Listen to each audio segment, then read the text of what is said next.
നമസ്കാരം, BMC news live കൊച്ചിയിലേക്ക് സ്വാഗതം. ഈ വാർത്തകൾ നിങ്ങൾക്കായി അവതരിപ്പിക്കുന്നത് Cochin Kalabhavan Angamaly franchise, powered by ഹീലക് Thottakattukara, Josh mall Mookkannoor, cleanser, BMC film production and Nasrath Vilas.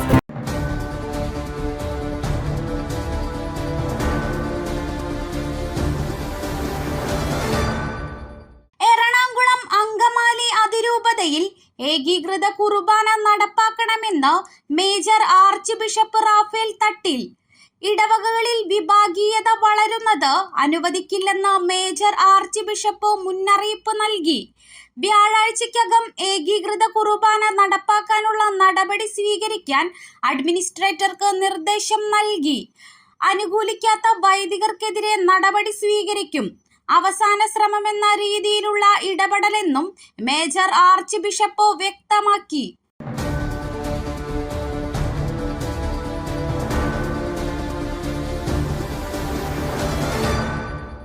രാജസ്ഥാനിൽ പ്രധാനമന്ത്രി നരേന്ദ്രമോദി നടത്തിയ പ്രസംഗത്തിലെ മുസ്ലിം പരാമർശത്തിൽ പ്രതികരിക്കാനില്ലെന്ന് തെരഞ്ഞെടുപ്പ് കമ്മീഷൻ വ്യക്തമാക്കി. പരാമർശത്തിൽ മോദിക്കെതിരെ പരാതി കിട്ടിയോ എന്ന ചോദ്യത്തിനും കമ്മീഷൻ മറുപടി നൽകിയില്ല. വിദ്വേഷ പ്രസംഗത്തിലൂടെ പെരുമാറ്റച്ചട്ട ലംഘനം നടത്തിയതിനാൽ പ്രധാനമന്ത്രിക്കെതിരെ ശക്തമായ നിലപാട് കമ്മീഷൻ സ്വീകരിക്കണമെന്ന് പ്രതിപക്ഷ പാർട്ടികൾ ആവശ്യപ്പെട്ടു.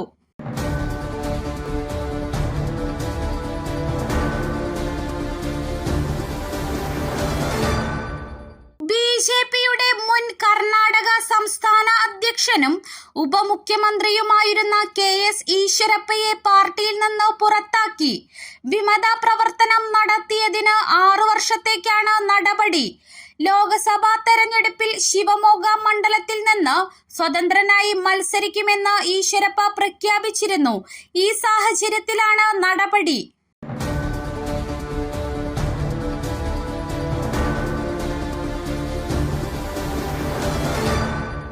കോഴിക്കോട് മാവൂരിൽ പോത്തിന്റെ കുത്തേറ്റ് 65കാരൻ മരിച്ചു. പനങ്ങോട് സ്വദേശി ഹസൈനാറാണ് മരിച്ചത്. പോത്തിനെ തീറ്റിച്ച ശേഷം കൊണ്ടുവരുമ്പോഴാണ് ആക്രമണം.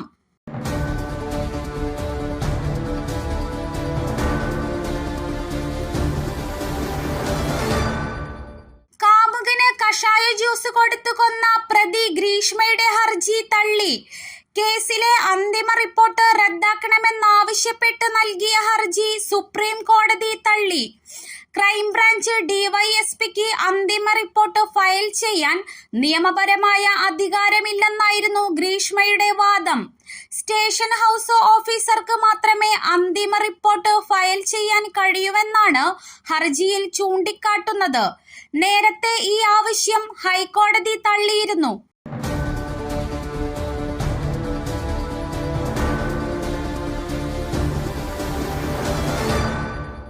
പ്രധാനമന്ത്രി നരേന്ദ്രമോദി രാജാവാണെന്നും എതിർ ശബ്ദങ്ങൾ ഇഷ്ടമില്ലാത്ത രാജാവിനോട് ചോദ്യങ്ങൾ ചോദിച്ച ശശി തരൂരിനെ കോൺഗ്രസ് അല്ലെന്നും താൻ പിന്തുണയ്ക്കുകയാണെന്നും പ്രകാശ് രാജ് മാധ്യമങ്ങളോട് പറഞ്ഞു. മോദി രാഷ്ട്രീയത്തിൽ വിശ്വസിക്കാത്ത തനിക്ക് കേരളത്തിൽ വിശ്വാസമുണ്ടെന്നും പ്രകാശ് രാജ് പറഞ്ഞു.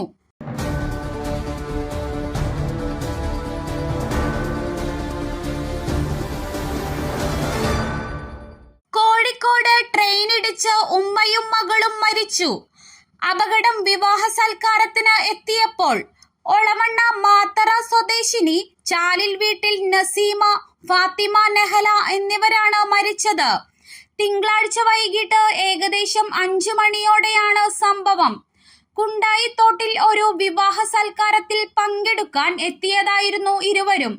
കൊല്ലേരിപ്പാറ ഭാഗത്തു വെച്ച് പാളം മുറിച്ചു കടക്കാനായി ഇറങ്ങവേ കൊച്ചുവേളി സമ്പർക്ക് ക്രാന്തി എക്സ്പ്രസ് ഇടിക്കുകയായിരുന്നു.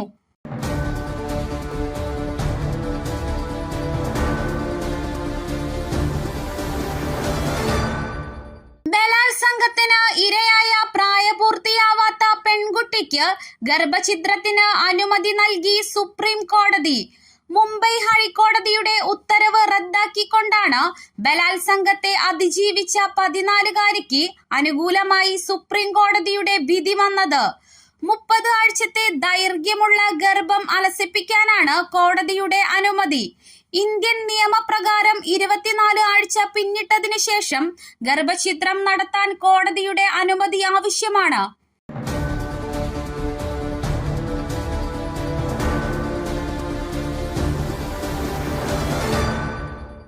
രണ്ടാം വിവാഹം കഴിക്കാൻ തീരുമാനിച്ചതിന് 60-കാരിയെ കൊന്ന് സഹോദരൻ വീട്ടുവളപ്പിൽ കുഴിച്ചുമൂടി. ചെട്ടിക്കാട് സ്വദേശി റോസമ്മ ആണ് കൊല്ലപ്പെട്ടത്. സഹോദരൻ ബെന്നിയെ പോലീസ് കസ്റ്റഡിയിലെടുത്തു.